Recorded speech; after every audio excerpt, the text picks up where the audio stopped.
Hey friends, what's up? Welcome to or welcome back to my channel. My name is Elise if you're new here. As always, it's great to see you guys. Thanks so much for stopping in. I hope you're having a wonderful day or week or month or whenever you're watching this video. As you can tell by the video title, we are doing another haul. I kind of make a stack and collect books as I purchase them so that I can kind of keep track of the books that I need to do a haul for. And so my stack was getting very large and I just wanted to get rid of it and put it away in its rightful home. So I guess it's time for another haul. First things first, let's start with this little stack right here. So my mom is a librarian. She's a director at our local library, and recently there was the TLA, which is the Texas Library Association conference in Austin, and so she went. She got a ton of books, and not all of the books that she got are necessarily suited to our library, or she wants me to read them first before she decides if she wants to put them out or if she wants to purchase a copy of that herself. So we got a few ARCs. First, we got the Story by Rita Sepsis. This is kind of a book about writing. I don't know about her, but I know she's written some really highly rated books like Between Shades of Grey. So because it was an ARC, her specific library can't catalog it because they were going to, if you can see. She was really sad, but she could give me this to use for myself and to share my thoughts on it. Then we have Fairest of All, a villain's graphic novel. So if you know, Disney has a set of stories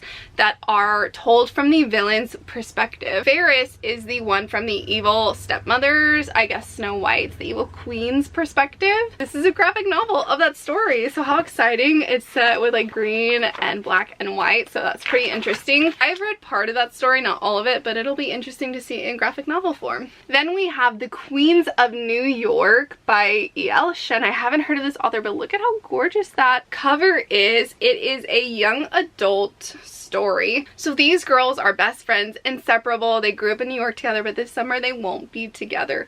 They're all going to be following their different dreams. So one is an aspiring Broadway star, one is going to an academy for a STEM scholarship, and then another one is going to be staying in New York working at her parents' Chinatown restaurant. It's about self-discovery, growth. It's about exploring your future while trying to figure out friendship. It sounds really interesting. I'm excited to give this a try. Then we have Rhythm and Muse by India Hill Brown. Apparently it's about this boy who can sing and rap but is very shy, so he just does it by himself. But he has a crush on this girl, Delia Dawson. She has a podcast and announces a theme song contest. So I think that Darren ends up doing it and ends up getting it, but he doesn't want to like go on it. He just wanted to do it. Now they're trying to find the mysterious singer. Sounds fun. Then we have Rana June and the One and Only Now. Look at that artwork. How fun is that? And like the bright, vibrant color. It looks very summery to me. Okay, so maybe I got these two a little bit mixed up, but this is a story about Rana June, who is an Iranian girl, and she is supposed to be a perfect Iranian daughter, but she is not. She smokes weed, she loves Tupac, and she likes girls. She has this fear of speaking in public, but she loves to rap, and so she enters a rap battle to honor her friend who passed away recently, kind of as a way to deal with the grief and to push herself and follow her dreams. But apparently things in her life are kind of falling apart. Her stage fright is really paralyzing her, and you know, her grief and everything. So this just looks like a good story about personal growth, you know, those difficulties and pushing past those kind of perceptions that people try to place you in. I mean, already I'm so excited about this haul, y'all. I am so hyped today. I don't know what it is. I'm like on another level today. I don't know what it is. Okay, let's talk about this book that I got in March when I went to visit my best friend in Nashville, Sonia. We went to this adorable bookstore. I'm so sorry, my dad is outside doing some work right now. That's okay. So we went to this adorable bookstore called Novelette in Nashville. Highly recommend if you're in the area or if you can get there. It was so good for a small bookstore. They had a ton of options and selections and a wide variety of authors and topics. I was so impressed. It was so bright and colorful and beautiful. I brought a carry-on. I could only allow myself to buy one book because that's all I had space for.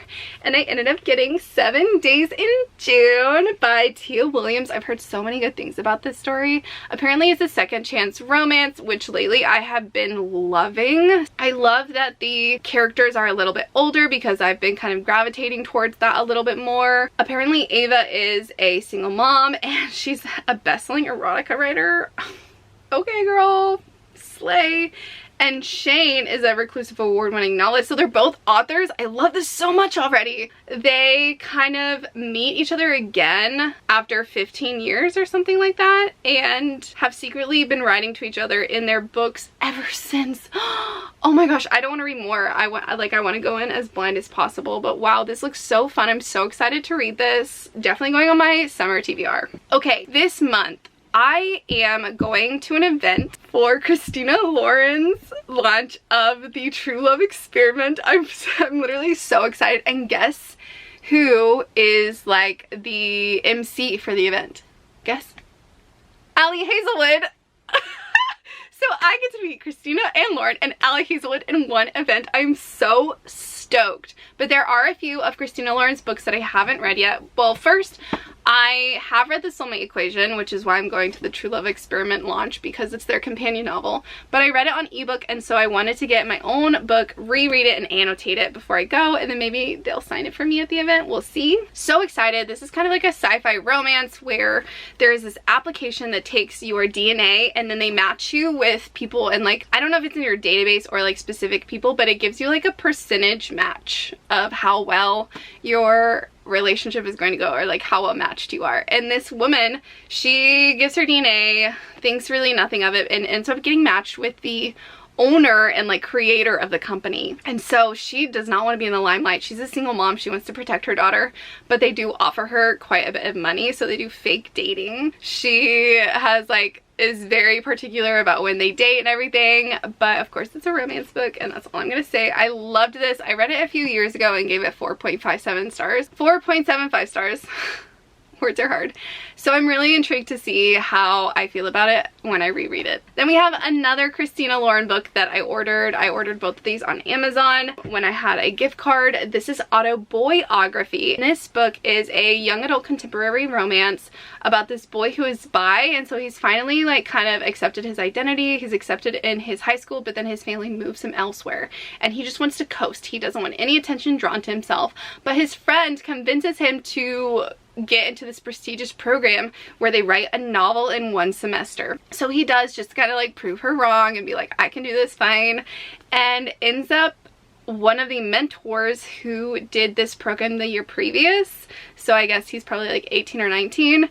He catches the eye of the main character, and so I guess the autobiography is created. There is one more Christina Lauren book that I thrifted recently, and that is the Honey Don't List. I think I got this at Half Price Books maybe. This book has to do with this one couple who is very famous. They're known for being like the sweetheart couple. However, behind the scenes, they actually like hate each other apparently, and so their 2 employees are trying to like keep their image together, and they have like one more book tour that they need to do together. But then what I find really intriguing is that the first page is a transcription of them talking to the police officers about what happened between the husband and wife that they work for. So I'm really excited to read that. It looks really fun, really lighthearted. It just looks like a good time, and it's only 303 pages, and we're here for it. Anything that's like right around 300 pages or less, I am living for. Let's move on. I recently went to the San Antonio Book Festival. It's a free event that the San Antonio Central Library puts on, and every year it's getting even better and even better. And so I got some books at that festival and for the festival. First things first, I heard that Chloe Lassay was going to be at the event, and I thought if I read this, maybe she would be able to sign it. So I got it because one of my good friends absolutely loves her, has read everything by her, just really has only good things to say. And so I decided to pick this up and read it, and I'm so glad I did. I loved it. I'm not going to talk about it now. I talk about it in my reading wrap-up, so if you're interested in watching that video, please go watch it and check it out. I gush about this book. 4.75 stars for sure. This book follows Bea, who is an autistic grown woman. She's probably in her 30s or late 20s.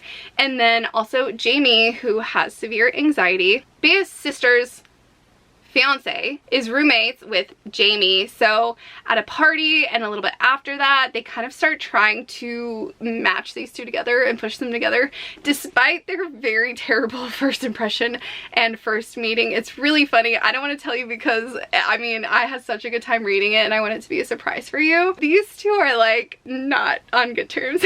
They end up fake dating and kind of want to make their friends and siblings like fall in love with them as a couple, and then like break up tragically and rip their friends' hearts to shreds.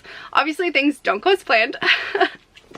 And that's all I'm going to tell you. I loved it so much. I love the representation. I love Bea. I love Jamie. I love the communication and the content and the consent. Yes.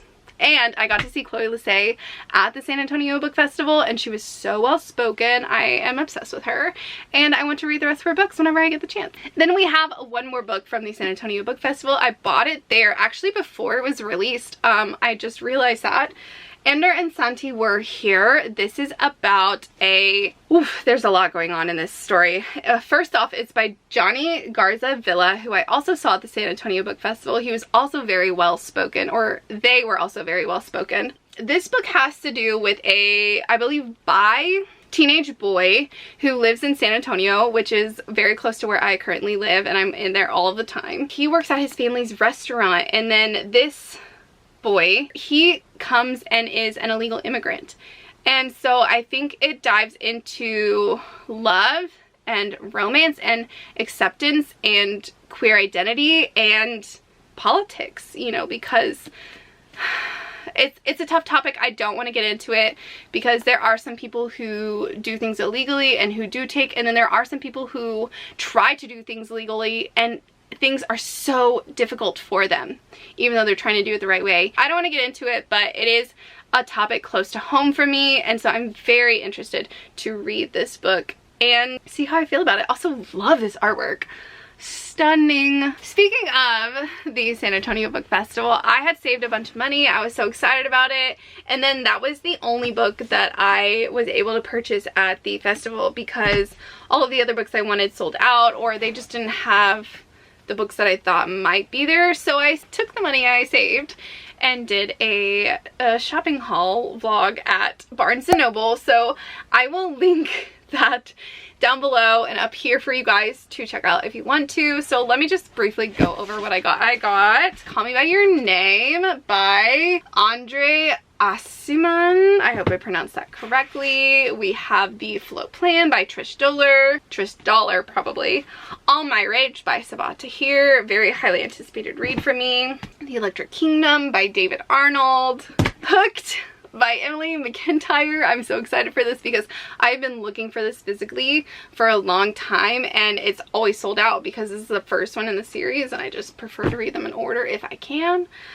Then we have The Kiss Quotient by Helen Hong, the last book in the series, in this series that I haven't read. Again, I read it out of order, and I wish I'd read it in order, but that's okay. Then we have Misery by Stephen King. I'm nervous but excited for this. Then we have Dance of Thieves by Mary E. Pearson. I think it's about time that I find a new favorite fantasy series, so I'm really hoping that I'll like this one, even though it's only a duology, but that's fine. Then we have The Sea of Tranquility, which I have already read.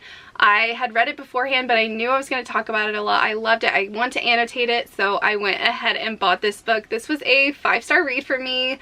I read it in April. I talked about it in my reading wrap-up for you guys if you're interested, and I loved it. I haven't been able to stop thinking about it. I just needed it, and I know I'm going to talk about it a lot more, so that was for that vlog and shopping haul, so go check it out if you're interested.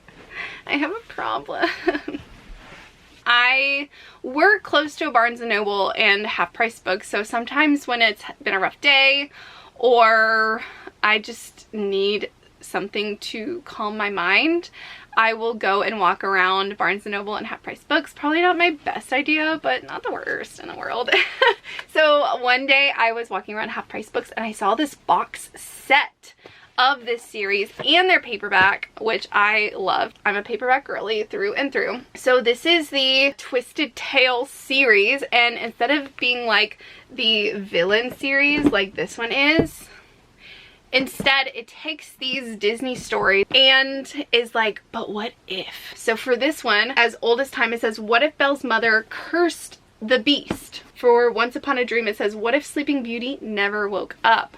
And for A Whole New World, what if Aladdin had never found the lamp? So it takes those stories and it twists them a little bit. I have seen good things about them. I just think that they'll be fun, kind of fast reads, and like make me rethink the original stories. I really want to read the Rapunzel retelling. Next we have You Deserve Each Other by Sarah Hogel. I heard that this is a really fun second chance romance. I don't know if it's friends to lovers or not, but I hear, maybe don't quote me on this, but I think that there is not a huge third act breakup, which sometimes you just need a low stakes romance. Apparently they are engaged or something and things just aren't working out, and so they kind of start doing like this prank war on each other to get the other one to get out of the engagement first, but obviously it doesn't go as planned. Then we have Shipwrecked by Olivia Dade. I did not know that this is in the middle of the series, so I might have to go back and read the other ones first. I'm not sure.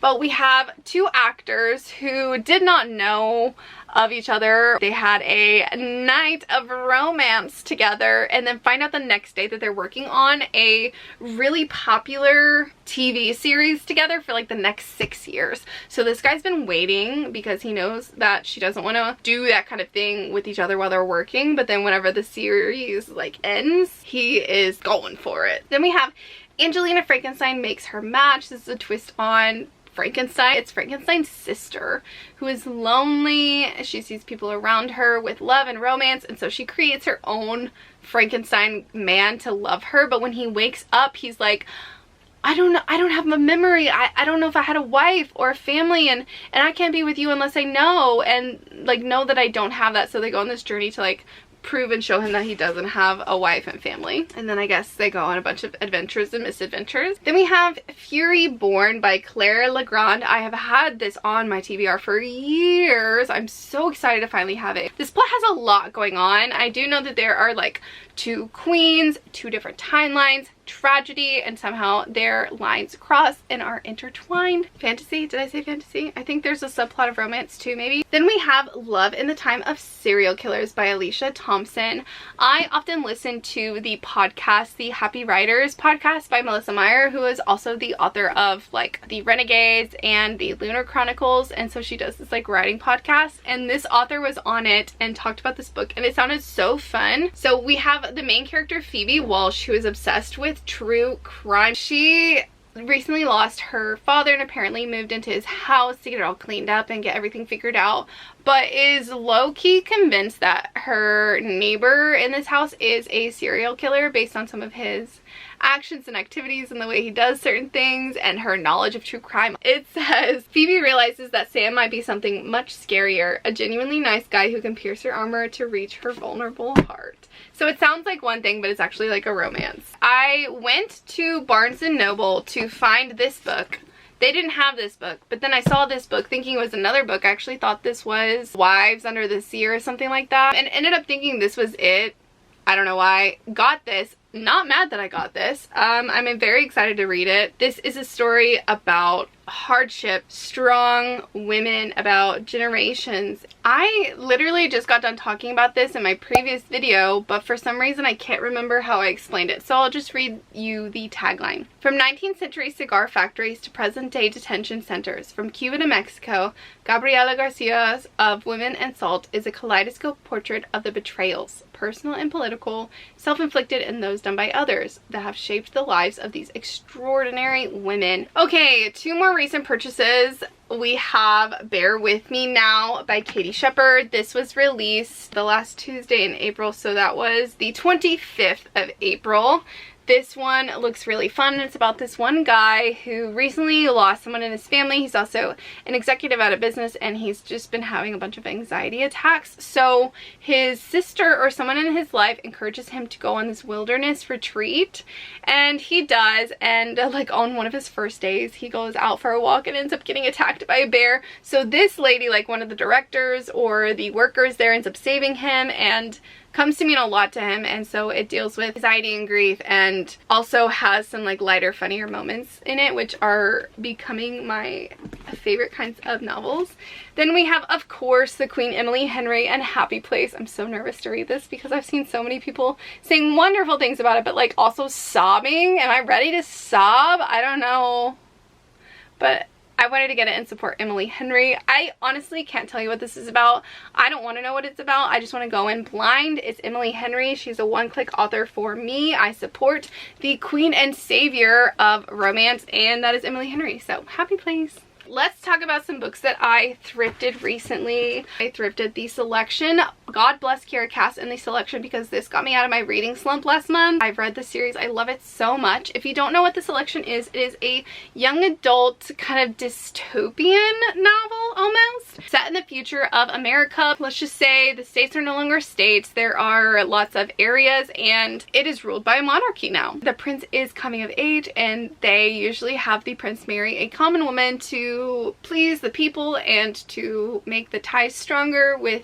the country. So they do kind of like a bachelorette style thing, and then they send one woman from each area of this country now, and they kind of try to date the prince, and he sends them home slowly over time. Another caveat is that there are castes in this new America, basically 1 being the highest caste and 8 being the lowest. So the castes affect everything. America is 5, so she's pretty lower down on the scale, but she makes it in anyway, but it's just pretty rare. They just did it to kind of appease the people, but America knows this and has a past love, and it's just like, look, Prince Mason, I'm gonna be honest with you, I am not here really to date you. I'm probably here for the wrong reasons, but like, you know, if you let me stay here and send money home, then I will be your inside on the girls. I'll give you the scoop. I'll tell you what's up, what happens behind the scenes, and I'll stay here. And he's like, yeah, sure. So they become friends, and then more happens. And some people don't love how little world building there is, but I personally think there's just the right amount of world building.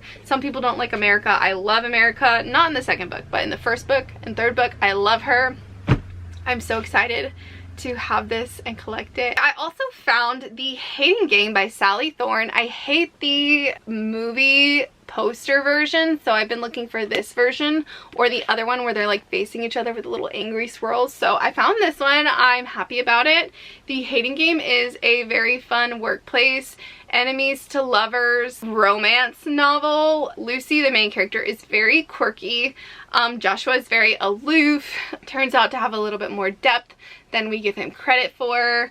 I liked the ending. It was just kind of a fun, easy read. This book helped me through a really rough time in my life when reading was tough, when literally everything was tough. But I remember picking this up and it made me laugh, and that was kind of a rare thing for that time in my life. So this book has a really special place in my heart, and I am glad to be able to have it for my shelves. Another thrift we have is To Love and to Loathe by Martha Waters. So here's the tagline: "Are foes with benefits better than friends?"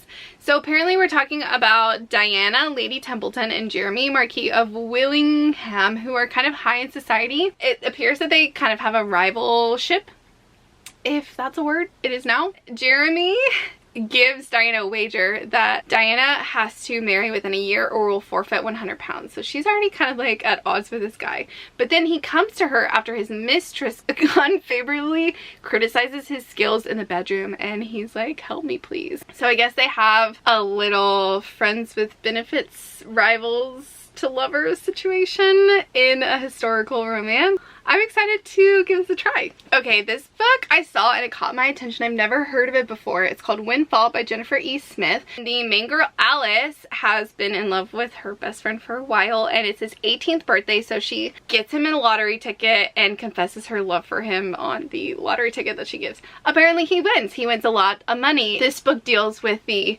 windfall of him getting that money and winning that money and how he reacts to it, how he changes, how their friendship changes, and more because of him winning the lottery. And I just thought that was a really cute premise that I haven't heard before. Okay, I'm like super excited about this. I literally just got this today at my library for like $1 in their kind of secondhand reading room section. Neon Gods by Katie Robert. I have read the first 3 books in that series. I do plan to continue reading that series. Neon Gods is a reimagining of the Greek gods by Katie Robert, who is a very spicy author. Definitely check the trigger warnings. Her books are full of unique and interesting spiciness that are, it's not for everyone, so be sure to check the trigger warnings, which she's really great about. This book follows the Persephone Hades retelling, but what's really interesting to me is that they are not like gods, but they're like figureheads in a city. So the gods represent the roles in the city, and so people can kind of compete for these roles, like when the other decides to retire or passes on. Very interesting, very spicy. Basically,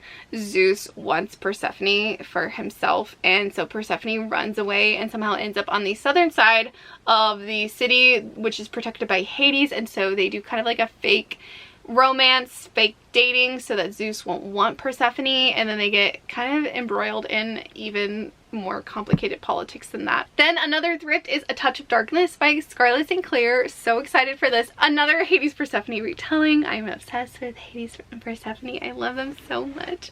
If I could choose a goddess that I wanted to the most like, it would definitely be Persephone. A Touch of Darkness follows Hades and Persephone, but this is definitely like the gods have powers kind of thing, more fantasy than this is. This is more like a modern contemporary romance. This is like a fantasy romance. Persephone is like a new student in college and she wants to be a journalist. Ends up going to this club and making a deal with one of the dealers, and that dealer ends up being Hades, and so she actually has like a deal with him and has to work with him in the underworld doing certain things, or she will be like enslaved to him almost. They do start off as like enemies because of that. She like hates him for tricking her, but in doing so it kind of helps her understand her powers as a goddess. There's a lot of like political intrigue, a lot of action, a lot of like magic, a lot of steam, a lot of spice in this book. Someone donated this to the library. The library already has these books. Like, what? Yeah, I'm gonna collect this. I don't care if I already have a hardcover. I don't care if I'll probably get the new special edition ones. I will take this. I am obsessed with the Throne of Glass series. It's one of my top favorite series of all times. I know people love A Court of Thorns and Roses, and I do too, but I think this is my favorite Sarah J. Maas fantasy series, and probably fantasy series in general.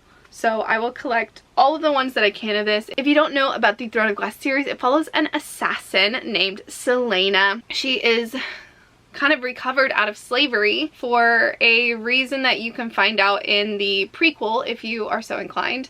I definitely recommend the prequel if I were you. To compete in a contest for the king to become his right-hand dirty work person. She agrees because, you know, it takes her out of this slave camp, but things start going wrong during the competition and competitors start disappearing or being found dead. She's kind of trying to figure out this mystery, what's going on, so that it doesn't happen to her, but she's also trying to train and fight her demons, and she makes some friends. It's very found family. There is a subplot of romance as well. Selena is just badass and I love her so much. The series just gets better and better and better. Okay, another thrifty from a library is Sorry Bro by Talene Voskuni. This follows an Armenian female character. Apparently, Nare, I hope I pronounced that correctly, her boyfriend gets down on one knee and proposes to her in front of a room full of drunk people in San Francisco. And she's like, bro, we are obviously not on the same page. She breaks up with him. So her mom is like, I'm gonna find you a perfect Armenian boy for you, and like kind of starts setting her up on all of these dates. But these boys are not catching her eye. Instead, it is Erebony, A woman as immersed in the witchy arts as she is in preserving Armenian identity.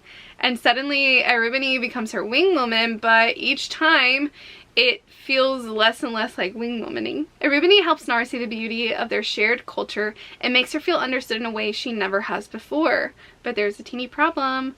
Nar's not exactly out as bisexual. That just sounds like a really great mix. I'm really excited to see it, and I love this cover. It is so beautiful. We love queer babies.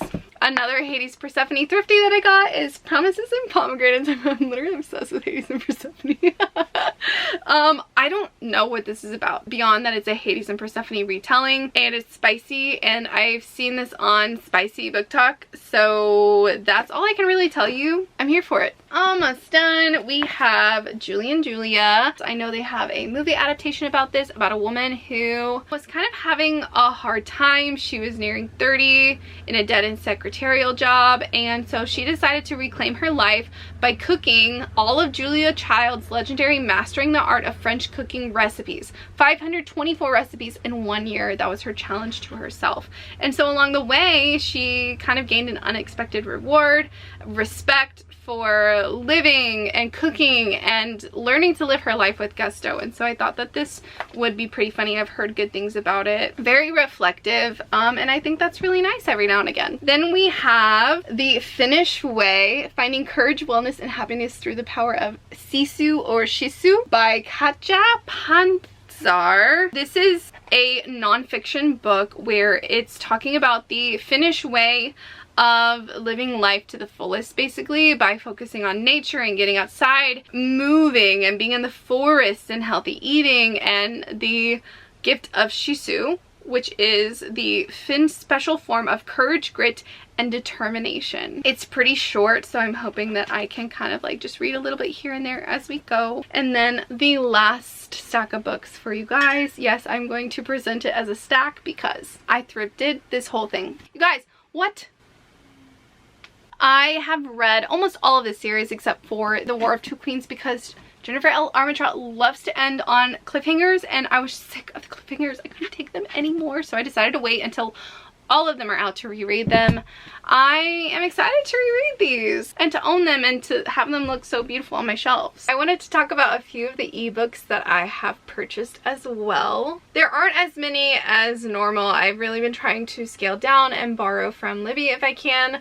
But first we have Westside Love Story by Priscilla Oliveras. There was actually a recent deal with Goodreads where I got this book for free, which is so awesome, and it's so cool too because at the San Antonio Book Festival that I mentioned earlier, I got to see Priscilla speak with Chloe Lissay, and she was also really well spoken and fun. So her books were sold out, which I wanted to purchase at the festival, so I was really excited to have this opportunity to get her ebook, though I would prefer her physical book. Also, my dad is doing some carpentry work outside, so if you hear sounds, that's what that is. I think that's really the only ebook that I got this month, so very proud of myself, but I did get a few audiobooks. First, I literally just got this deal for Funny Feelings by Tara DeWitt on Audible. So excited because I've seen this and wanted to read it for a while. It's about this comedian, FMC, who has her manager, who is also an old comedian, but I think she kind of like ends up falling in love with him, but he is a single dad and really wants to protect his daughter, so whenever she like wants him to do a comedy bit with him or with her, he doesn't want to but ends up doing it, and then it goes like viral or something, and so he has to decide, you know, if he wants to continue that. Anyway, it sounded fun and interesting. Then we have A Proposal They Can't Refuse by Natalie Kanya. I can't remember exactly what this is about, but I think it's about two families whose like grandparents are kind of dying or passing away, and they want their grandkids to get married, and so I think if they get married or date for a while or something like that, then they can get their inheritance. Maybe a restaurant? Yeah, a restaurant. Her blackmailing abuelo says that she wants to change anything in his restaurant. She'll have to marry the one man she can't stand, his best friend's grandson. So it's like grandparent friends trying to get their kids together. So like meddling grandparents. Then we have Accidentally Amy by Lynn Painter. I don't know what this is about, but it's Lynn Painter. I've seen great things about it. Apparently what happens is that she goes to get a coffee and then takes a drink that is not hers accidentally, and then when she runs away after realizing this, she runs into this man. That man ends up being the VP of her new job department. So he thinks that she is Amy, the person of the drink that she took accidentally. So yeah, sounds like a fun little like meet cute situation. Okay, then we have Vacation Land. Louisa comes to her parents' place in Maine for the summer with her 3 kids, a barely written book, and a trunk full of resentment. Apparently her life's falling apart. Her dad is suffering from Alzheimer's, so she's trying to get everything wrapped up. And it says she's got a past she's trying to outrun, a secret she's trying to unpack, and a new boyfriend who's so impossibly kind she can't figure out what she did to deserve him. But she can't keep her various lives from colliding forever. Ooh. Okay, sorry if the angle and stuff changed. I had to do a battery change. The next book that I am so excited for is Skin of the Sea by Natasha Bowen. I have seen this book for a long time and I've wanted to read it for a while, so I'm so excited to finally have it. I hear it's kind of like a siren mermaid retelling. One mermaid takes on the gods themselves. Perfect for fans of Children of Blood and Bone and Beasts of Prey, which are also on my TBR. Simi is now a mamiwata, a mermaid, collecting the souls of those who die at sea and blessing their journeys back home. When a living boy is thrown overboard, Simi goes against an ancient decree and does the unthinkable. She saves his life, and the punishment awaits those who dare to defy the gods. Simi must journey to the Supreme Creator to make amends, but all is not as it seems. The boy she rescued knows more than he should, and something is shadowing Simi. Something that would rather see her fail. So we have 2 more and then we're done. First we have When Breath Becomes Air. I have heard a lot of really great things about this memoir, about a man who has trained to become I think a brain surgeon, some sort of like high-ranking surgeon and doctor. He's trained all of his life, and right kind of at the end of his training he gets cancer, and so he kind of writes this memoir as he's going through that and goes from being the person who helped save those lives to being the person who needs help being saved in the hands of these doctors that he used to work alongside. So he kind of goes through this grief and journey of dealing with his pride and his future dreams and his health and relying on others more than he's ever had to in his life, and he does not make it. I hear that the perspective that this story offers is really heartbreaking, but is worth reading and thinking about. Okay, last but not least, we have Thank You for Listening by Julia Whalen. I just saw that Thank You for Listening is on the top Goodreads romances of the year, so I grabbed it, and I love Julia Whalen as a narrator, so she also wrote this book. So it's a win-win. Okay, so I think it's almost like a self-story. I'm sure it's not completely a self-story, but it has elements of her life because it has to do with an uplifting novel that tells the story of a former actress turned successful audiobook narrator who has lost sight of her dreams after a tragic accident, and her journey of self-discovery, love, and acceptance when she agrees to narrate one last romance novel. Oh, that sounds so fun. I don't know where the romance comes into it, but wow, you guys, if you made it this long, you're a rock star. Thank you so much. I hope you enjoyed it. I hope you have seen some books that you recognize, that you also want to add to your TBR. I would love to know your thoughts on any of these books, if you've read them, if they're on your TBR, if you've heard good things, or if you haven't heard good things. That's okay, because I love talking books with you guys. It literally makes my day. It really does. I appreciate you guys so much. I have been so full of passion and joy within this community on BookTube. I am so invigorated and inspired to create content. I have so many video ideas. I have so many videos in the works right now. And I just want to thank you guys for giving me the inspiration and the excitement and joy that this community has, and so I just want to thank you guys for that. I really appreciate it. So be sure to join the family. Okay, I'm gonna stop talking. I hope you enjoyed this video, and I will see you guys in my next video. Bye everyone.